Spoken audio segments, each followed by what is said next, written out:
bloke once said to me that we use the word church in about 6 or 7 different ways. We mean a building, we mean a meeting, we mean a bunch of people, we mean a profession, you know.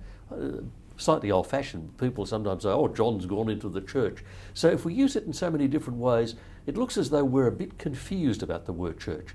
To unconfuse us, Phillip Jensen, the word church. Oh, I think we are, aren't they? But you're the wordsmith, and words do have lots of meanings, don't they? What they do is they say, the lexicographers who write dictionaries say, the use of the word in the language is its meaning. But it can have more than one use. Yes. So you can look up a word and there's uses 1, 2, 3, 4 or whatever in the Macquarie Dictionary. So they can have multiple uses, so multiple meanings. And because we pick it up from usage, the way a non-Christian child grows up knowing the meaning of a word will be different to the way a Christian child grows up knowing the meaning of the word. Yes. So the non-Christian, they're driving along with mum and dad in the car, they see this strange looking building and their parents say, oh, that's a church. So church means a building with a steeple, with a cross on the front, whatever. That kind of thing. Yeah. And then maybe the next exposure they see are a group of people going to the church and they're saying, oh no, they're going to church, which then means church is what you do when you go to a church. The meeting, the thing that happens inside. The thing that happens yes. inside.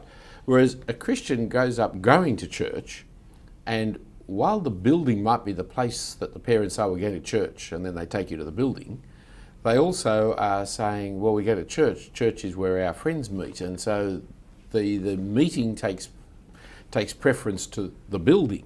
But it means more than that even for a Christian, because it's when we think of church, we think of our friends, we think of the meeting we go to, we think of our ministers, we think of all the things we do. It's a little collective of things. And we talk about church friends. Yes, yes. It becomes kind of, that's an adjective at this point, isn't it? And so it's a word that fills out the Christian life as part of, it's our social relationship network. So does this confusion about the use of the word church matter? I mean, is church a really important word in the Bible that we should be clear about? It doesn't matter. Words change meanings, But when changes of meanings or lots of different usages happen, with a word that is in the Bible and a word that has kind of theological input, then it does matter, because we misread our Bibles and get confused theologically about what we're talking about. And there's a lot of false communication in our conversations with fellow Christians because we are thinking about the word differently.